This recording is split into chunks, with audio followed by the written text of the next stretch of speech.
আমি 200% শিওর যে তোমরা এরকম একটা জায়গা কলকাতা থেকে মাত্র 2 ঘন্টা দূরে আছে বলে তোমরা কেউ জানোই না। মাত্র 2 ঘন্টা দূরে এত সুন্দর একটা জায়গা রয়েছে কলকাতাতে। কলকাতা থেকে মাত্র একদিনেই ঘুরে আসা যায় এমন কোনো জায়গা খুঁজছো যেখানে থাকবে না কোনো শহুরে যন্ত্রণা, থাকবে শুধু সবুজের নিবিড় ছোঁয়া। গ্রামের আঁকাবাঁকা পথ, বাঁশের সরু সাঁকো আর নিচে বয়ে চলা নদী, সব কিছু মিলিয়ে যেন শুরু হয় এক অন্য জগতের গল্প। সেই দুলতে থাকা সাঁকোর ওপর দিয়ে নিজের বাইক নিয়ে পার হওয়ার মুহূর্তেই বুঝলাম অ্যাডভেঞ্চার এখনও ঠিক আগের মতো জীবন্ত। চারিদিকে বিশাল শালের বন, আলো ছায়ার নীরব খেলা, আর তার ভেতরে লুকিয়ে থাকা অজানা রহস্য, যেন প্রকৃতি নিজেই আগলে রেখেছে তার সৌন্দর্য। রাস্তা যেখানে শেষ হয় সেখান থেকে শুরু হয় সত্যিকারের যাত্রা। আর এই যাত্রায় আমার সঙ্গী, আমার সবচেয়ে কাছের মানুষ সোনালি। এখনকার সরল জীবন, প্রকৃতির সঙ্গে মানুষের গভীর মেলবন্ধন আর জঙ্গলের প্রতিটি বাঁক যেন মনে করিয়ে দেয় শান্তি খুঁজে পাওয়া যায় না, শান্তি অনুভব করে নিতে হয়। তাই আজ আমরা চলেছি ভাবাপুর ফরেস্টের অজানা সৌন্দর্য, নিস্তবতা আর রোমাঞ্চকে একদম কাছ থেকে অনুভব করতে। চলো আজ আমাদের সাথে তোমরাও এক্সপ্লোর করবে ভাবাপুর ফরেস্টের এই অনার সৌন্দর্য।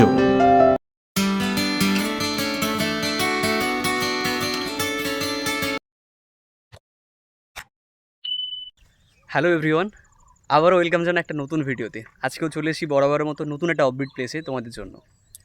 তো জায়গাটা দেখে বুঝতে পারছো তোমরা আজকে কোথায় আমরা আছি? কোথায় আছি? হুগলি ডিস্ট্রিক্ট। আজকে আমরা রয়েছি হুগলি জেলার ভাবাপুর ফরেস্টে। আর নামটা তোমাদের কাছে নতুন বলে মনে হলেও অনেকেই জানে না, অনেকেই তোমরা জানো না, বাট জায়গাটা সত্যি কথা বলতে এতটাই দারুণ, তোমরা জাস্ট দেখতে ইমাজিন করতে পারবে না। কলকাতা থেকে প্রায় 200 কিলোমিটার দূরে ভাবাপুর পৌঁছানো খুবই সহজ। বাইকে বা গাড়িতে এলে হাওড়া থেকে দুর্গাপুর এক্সপ্রেস ধরে সিঙ্গুর, তারকেশ্বর হয়ে প্রায় 2 থেকে আড়াই ঘন্টার মধ্যে পৌঁছে যেতে পারবে। আর ট্রেনে আসতে চাইলে হাওড়া থেকে তারকেশ্বর বা কাছাকাছি স্টেশন পর্যন্ত এসে সেখান থেকে লোকাল গাড়িতে খুব সহজেই ভাবাপুর ফরেস্টে পৌঁছানো সম্ভব। So good morning to you all. আজকে 3 মে, আমরা বেরিয়ে পড়েছি আজকে ডেস্টিনেশনের উদ্দেশ্যে। তো এখন দাঁড়িয়ে আছি দক্ষিণেশ্বরের ব্রিজের সামনে, প্রচুর সাউন্ড। এখন বাজে সকাল 9:30। তো দেখা যায় আমাদের ডেস্টিনেশনে কতক্ষণে পৌঁছায়।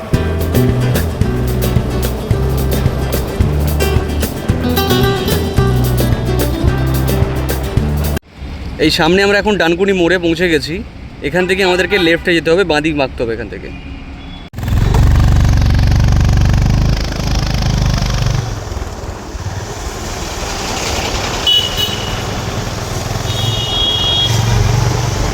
কলকাতা থেকে বেরিয়েছি প্রায় 9:30, এখন 10:35, প্রায় 1 ঘন্টা 5 মিনিট হয়েছে। তো আমরা এখন দাঁড়িয়ে আছি হরিণখোলা বলে একটা জায়গার একটা ব্রিজের ওপরে। একটা জিনিস তোমাদেরকে দেখাই, এটা হচ্ছে দামোদর নদ। জাস্ট কি সুন্দর লাগছে দেখছো, একদিকটা শুকিয়ে গেছে বালি ভর্তি, আর দেখো কতটা পর্যন্ত বিস্তৃত নদীটা।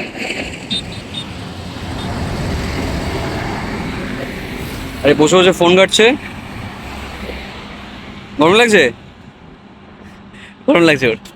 ওকে চলো সামনে এগোনো যাক।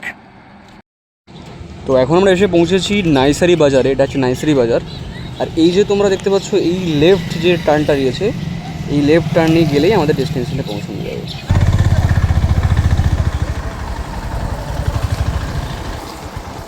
বলছি এই ভাবাপুর জঙ্গলটা কোন দিকটা? এদিকটা পড়ছে। আর ওখানে খাবার দোকান টোকান পাওয়া যাবে সামনে? এইখানে পাওয়া যাবে একটা, তাই তো? আচ্ছা আচ্ছা। আর কতটা জঙ্গলটা অনেকটা বড়? ঠিক আছে।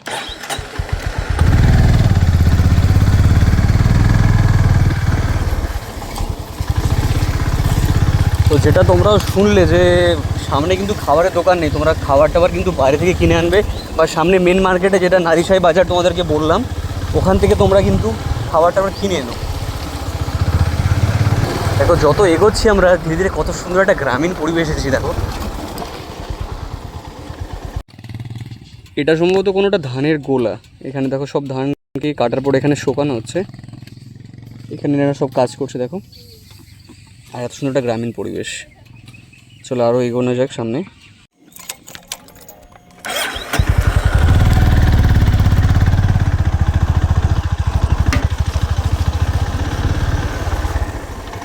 ধীরে ধীরে জঙ্গলের আওয়াজ এখান থেকেই পাওয়া যাচ্ছে, জঙ্গলটা ধীরে শুরু হচ্ছে এখান থেকে, আওয়াজ যেতে হবে। ও মাই গড, পুরো একটা গ্রামীণ পরিবেশ। জাস্ট তোমরা দেখো চারপাশটা, পুরোটা গ্রামীণ পরিবেশের মধ্যে থেকে আমরা যাচ্ছি। এখানে ধরো কিছুটা মন্দির টাইপের করা আছে মনে হয়।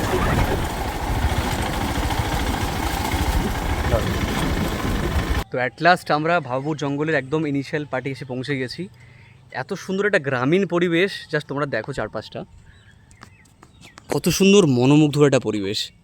এই দেখো দূরে কিছু কিছু গরু ওখানে চড়ছে, আর সামনে জঙ্গল আমাদের জন্য ওয়েট করছে। আমরা এবার এগোবো। খুব সুন্দর একটা অ্যাম্বিয়েন্স পুরো জায়গাটার। এইবার আমরা ঢুকছি একদম ভাবুর জঙ্গলের ভেতরে আস্তে আস্তে। খুব রিসেন্টলি যত সময় বৃষ্টি হয়েছে, কারণ এখানে জল তো জমে রয়েছে।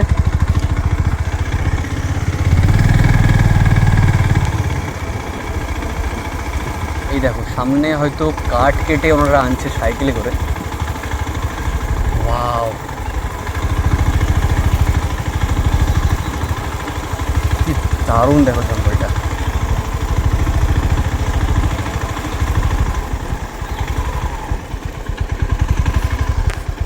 সামনে তো কি সুন্দর গরুগুলো, কেমন মোষ না, আবার তো পেছন পেছন যায় ওদের। একটা রাস্তা দেখতে পাচ্ছি, এখান থেকে ধীরে ধীরে আছে নদীর দিকে নেমে পড়ছে। আর তোমরা চারপাশে দেখতে পাচ্ছি কত সুন্দর ক্যানিয়নের মতো সৃষ্টি হচ্ছে, পুরো খাদের মতো। আমার সামনে দুটো মোষ দৌড়াচ্ছে।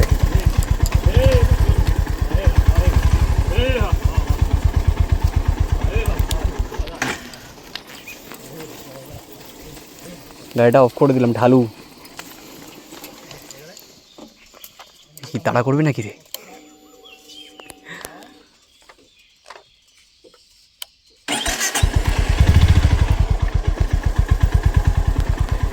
তাড়া করলেও করতে পারে, বিশ্বাস নেই। সামনে একটা নদী আমরা দেখতে পাচ্ছি।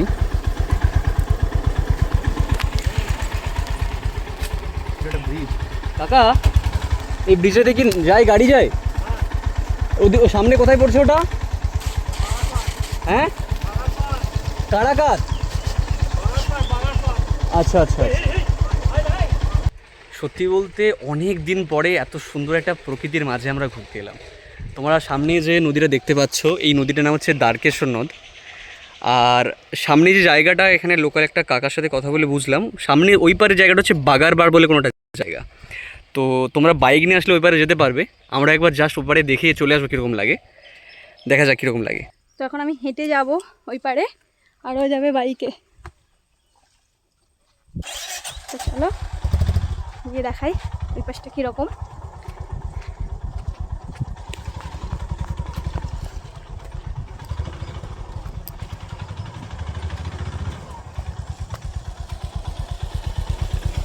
অবস্থা দেখছিস?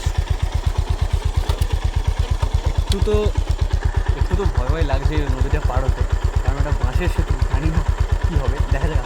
টুরিস্ট যাওয়া যাবে।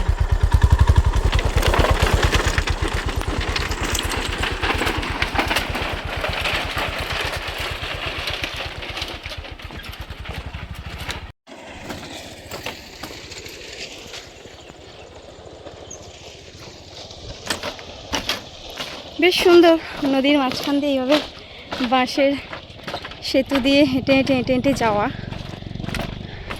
ও তো বাইক নিয়ে চলে গেল, ওর ভয় দৌড় নেই শরীরে। ওই সাইডটা পড়ছে জঙ্গল, সুন্দর দেখতে লাগছে। তো ওই পাশে কোনো জঙ্গল নেই, জাস্ট আমরা এই ব্রিজটা পেরিয়ে ওদিকটা দেখার জন্য যাচ্ছি যে কীরকম লাগে। এই যে রোদের মধ্যে হেলমেট খুলিনি, হেলমেট পরেই হাঁটছি।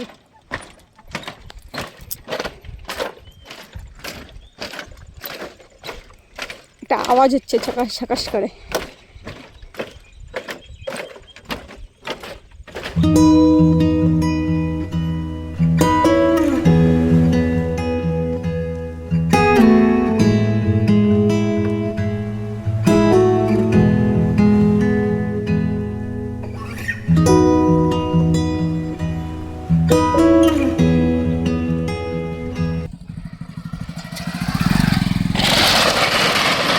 আরে বাপরে বাপ, কীভাবে পার হয়ে গেল দেখ, ধুমধাম করে বেরিয়ে যাচ্ছে।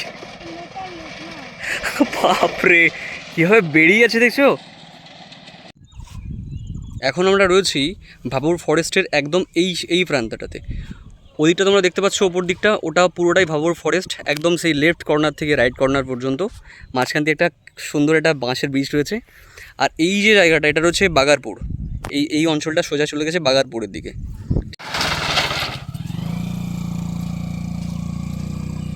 এখানে আসলে এখন যেহেতু ভাটা চলছে অলরেডি এখন, তো নৌকা বিহার তোমরা এসে করতেই পারো। এখানে লোকাল রোক রয়েছে, নৌকা বিহার করতেই পারো। তো ভাটাতে একটুখানি ওঠার চেষ্টা করছি। ভাটাতে ওঠার না, নৌকাতে ওঠার চেষ্টা করছি। ভাটাতে নৌকায় উঠে পড়েছি, ঠিক আছে। নৌকা আমি চালাবো এবার, কিন্তু বইটা নেই, চালাবো কিসে। একটু তোমাদেরকে ওই দিকের অংশটা দেখায়।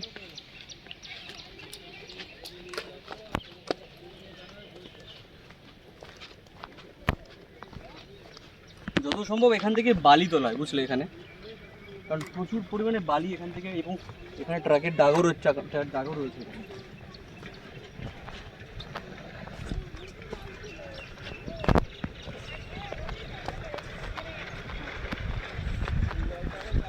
কি দারুণ লাগছে না পুরো জায়গাটা। যদি তোমরা যদি দেখো ভালো করে, এই দ্বারকেশ্বর নদটা খুব একটা বেশি চওড়া না, কিন্তু তারপরেও যে এত সুন্দর একটা ভ্যালির মতো সৃষ্টি করেছে এখানে, দেখতে খুব সুন্দর লাগে। যদি তোমরা দূরে লক্ষ্য করো, দূরে অনেকগুলো মোষ এখানে স্নান করছে। আমরা যাবো সেবারে গিয়ে পুরোটা তোমাদেরকে দেখাবো। তো আমরা নদীর এপারটা মোটামুটি ঘুরে দেখলাম, জায়গাটা সত্যি খুব ভালো লাগছে। এইবার আমরা এখানকার যে মেন অ্যাট্রাকশন ভাবুর ফরেস্ট, মেন ফরেস্টে আমরা ঢুকবো। তো চলো সেখানে গিয়ে দেখা যাক ভেতরের ফরেস্টটা কতটা সুন্দর।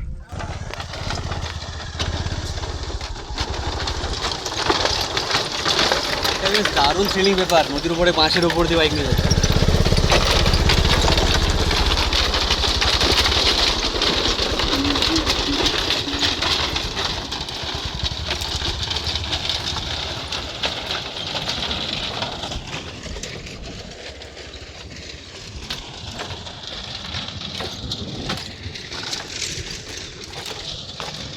সত্যি কথা বলতে জায়গাটা ভীষণই সুন্দর।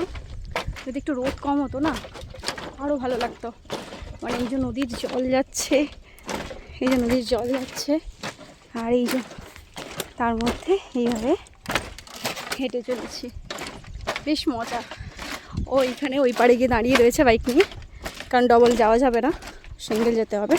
তাই জন্য আমি যাচ্ছি হেঁটে, আর চলে গেছে ওই পাড়ে। বেশ সুন্দর।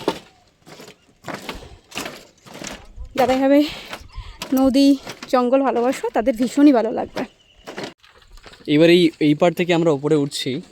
দেখো কত সুন্দর একটা, কেমন একটা ক্যানিয়নের মতো তৈরি, দেখতে পাচ্ছ, পুরো গিরিখাতের মতো। চারপাশটার মাটির স্ট্রাকচার তোমরা দেখো, অসাধারণ লাগছে। এবার উঠছি আমরা গিরিখাত থেকে ধীরে ধীরে উপরের দিকে।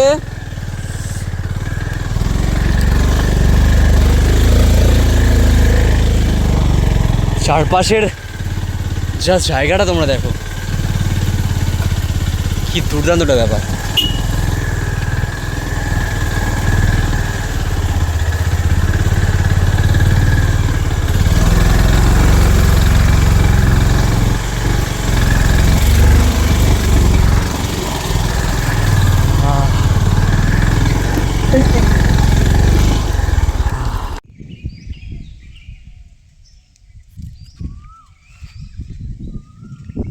এই ভাবাপুর ফরেস্টের মাঝখানে এটা বলতে পারো এমন একটা পয়েন্ট, এখান থেকে পুরো জঙ্গলটা বিভিন্ন পার্টে ডিভাইড হয়ে গেছে। যেমন তোমাদেরকে যেটা বোঝানোর, এই যে সামনে যে জায়গা দেখতে পাচ্ছ, যেখান থেকে আমরা এক্ষুনি উঠে আসলাম, এটা হচ্ছে বাগরপুরের দিকে চলে গেছে রাস্তাটা।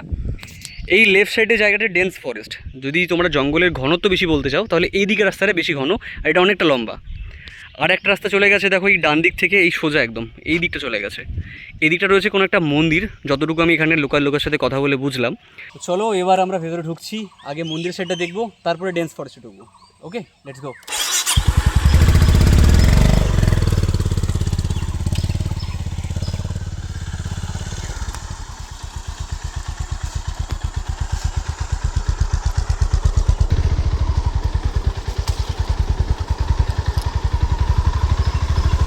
সত্যি বলতে এত নিস্তবতা পুরো জায়গাটা জুড়ে, এই বাইকের যে আওয়াজটুকু হচ্ছে সেটাও যেন অড লাগছে, এই জায়গাটার সাথে বেমানের লাগছে। হেঁটে যেতে পারতাম, কিন্তু সোনালি এতটাই টায়ার্ড, এতটা রোদ, ওর প্রবলেম হচ্ছে, সেই জন্য বাইকে যাওয়া। দেখা যাক।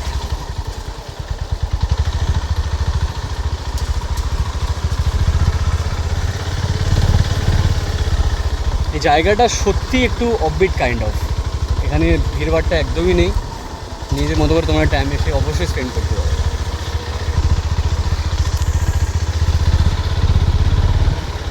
তো সামনেই একটা মায়ের মন্দির রয়েছে, সেই কপালকুণ্ডলা সিনের মতো একদম গভীর একটা জঙ্গলের মাঝখানে মায়ের মন্দির। এটা বিশেষত কোনো একটা শ্মশানের ওপরেই এখানে মায়ের মন্দির করা হয়েছে।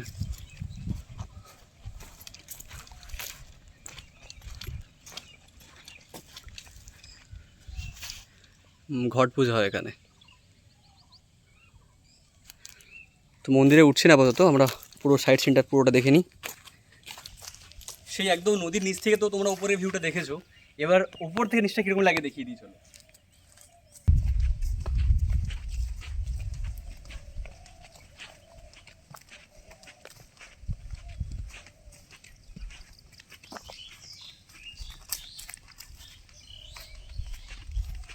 কতটা হাইট দেখো জাস্ট এখানে নিচ থেকে তোমরা। এই দূরে পুরো শুধু বালির ভর্তি, পুরো দূরে বালি আর বালি। অনেকজন স্নান করছে এখানে। আর ওই যে সেই ব্রিজটা, বাঁশের সেই সাগরটা যেখান থেকে আমরা উঠলাম, ওটা একদমই সেখানে পুরো জাস্ট লাইকে, মানে কি বলবো, পুরো গিরিখাট টাইপ অফই লাগছে এখান থেকে পুরো জায়গাটা। অসাধারণ লাগে, অসাধারণ।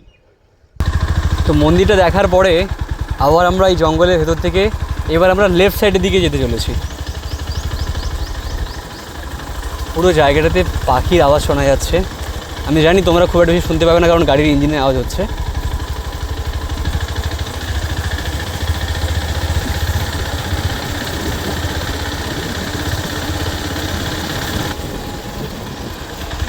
এই সেই মেন ল্যান্ডমার্ক যেখান থেকে আমরা জার্নি শুরু করেছিলাম। এবার আমরা চলেছি ডান দিকে। একটা দুর্দান্ত ফিলিংস লাগছে, এত সুন্দর একটা এনভায়রনমেন্টের মধ্যে দিয়ে আজকে বাইক চালাতে যেতে চলেছি। জাস্ট ভাবতে পারছো এত সুন্দর একটা অ্যাম্বিয়েন্স, কলকাতা থেকে মাত্র 2 ঘন্টা দূরত্বে এত সুন্দর একটা জায়গা রয়েছে। ও মাই গড, পুরো ডেন্স ফরেস্ট, মনে হচ্ছে যেন ঝাড়গ্রামে কোনো একটা সাইডে চলে এসেছি। জাস্ট জায়গাটা দেখো তোমরা, ও মাই god, what a place.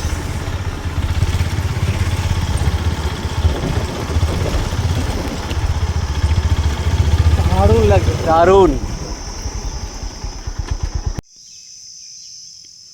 Just তোমরা জায়গাটা দেখতে পাচ্ছ, সমস্ত প্রায় সরলবর্গীয় গাছগুলো উপরের দিকে কত সুন্দর উঠে গেছে, নীল আকাশ, আর চারদিকে কি সুন্দর গভীর প্রশান্তি।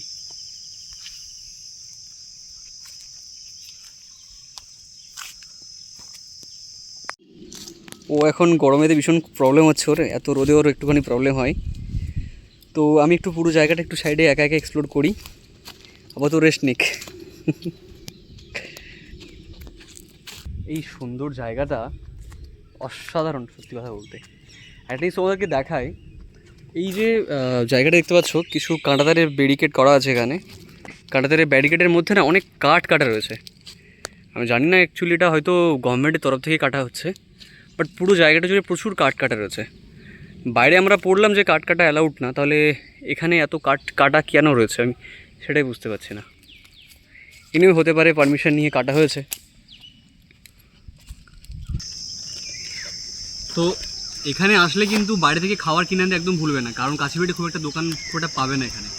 তো তোমরা খাবার দাবার নিয়ে এখানে আসবে।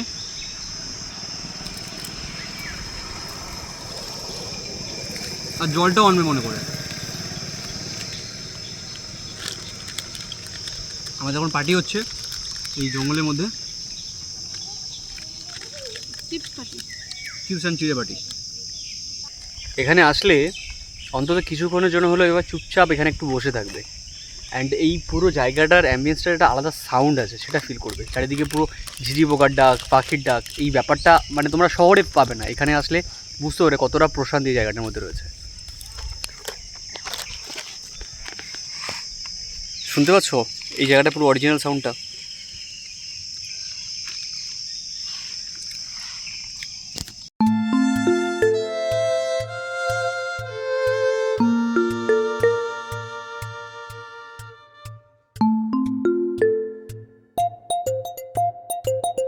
যেহেতু জঙ্গল, তো পুরো জায়গাটা বাইকে ঘোরাটা এক্সপ্লোর করাটা ঠিক হবে না, মানে ঠিক সামঞ্জস্য হচ্ছে না জায়গাটার সাথে। তাই আমরা ডিসিশন নিলাম বাইকটাকে পেছনে একটা জায়গায় পার্ক করেছি, করে বাকি যে পুরো জায়গাটা সামনের ওটা একটু হেঁটে এক্সপ্লোর করবো। অ্যাকচুয়ালি কী হয়, এই জঙ্গলের সাথে নিজেকে মিশিয়ে দিতে চাইলে তোমাকে একটুখানি যানবাহন ছেড়ে একটু হাঁটতে হবে পায়ে, তবে বুঝতে পারবে জায়গাটার অ্যাম্বিয়েন্সটা কতটা সুন্দর।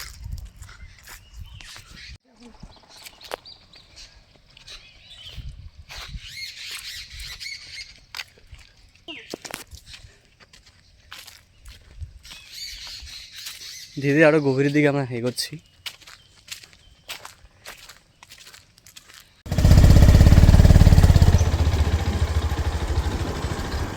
আমরা আরও গভীর জঙ্গলে ঢুকছি এবার, আর যত ভেতরে ঢুকছি জঙ্গলটার সৌন্দর্য আরও যেন বেশি বাড়ছে। তোমরা জাস্ট দেখতে পাচ্ছ চারিদিকে সবুজে ভর্তি, আর এত সুন্দর সড়কবর্গীয় গাছ চারিদিকে।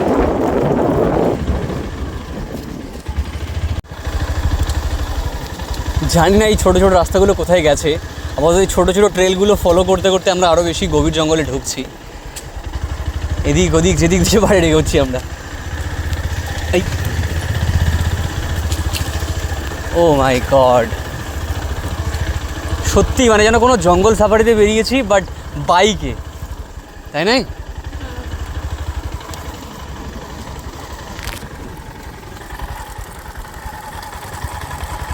দারুণ লাগছে সত্যি কথা বলতে।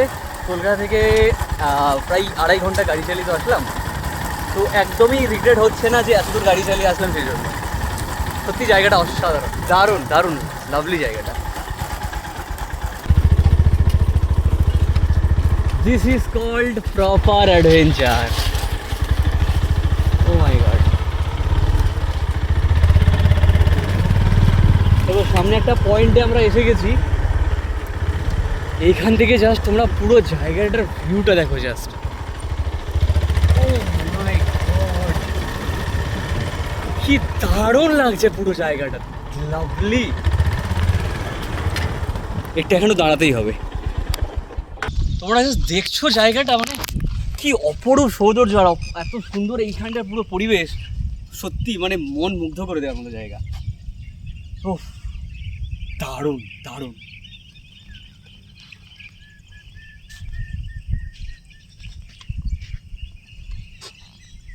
মানে একদিকে এরকম একটা ঘন জঙ্গল, আর এখানে একটা বালি দেওয়া নদী, তারকেশ্বর নদ, সুন্দরভাবে ছোট একটা স্রোত বয়ে যাচ্ছে, আর চারিদিকটা সবুজে ভর্তি। এইবার বল এখানে তোর কেমন লাগছে? এবার আমরা ধীরে ধীরে বাইরের দিকে বেরোচ্ছি, পুরো জায়গাটা যথেষ্ট সুন্দরভাবে এক্সপ্লোর করলাম। এই কি এরকম সামনেও এখান থেকে নদী কিছুটা এগিয়ে এখানটা খাতের মতো সৃষ্টি হয়েছে, দেখো বাঁ দিকটাতে।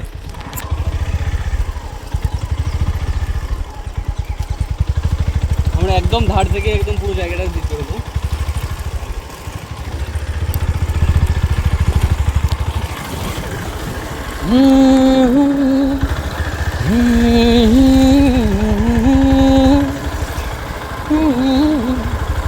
सच्ची सी है तारीफे दिल से जो मैंने करी है,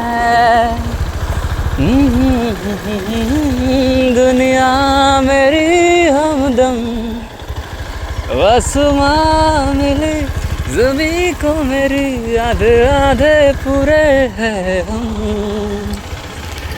तेरे नाम पे मेरी ज़िंदगी लिख दी मेरे हमदम।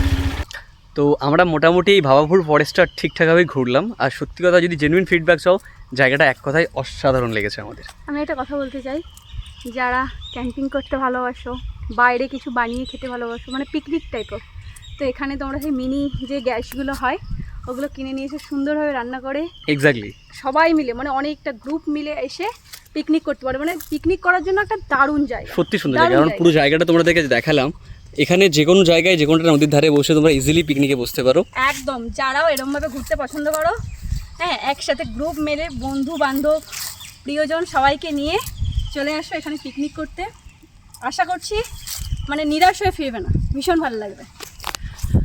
আর বিশেষ ইম্পর্টেন্ট একটা কথা, যদি তোমরা আমাদের ভিডিও পছন্দ করো তাহলে অবশ্যই চ্যানেলটিকে একটা সাবস্ক্রাইব করো, আর কমেন্ট করে জানিও ভিডিওটা কেমন লাগলো। টাটা, দেখা হচ্ছে নেক্সট ভিডিওতে। টাটা। Yeah.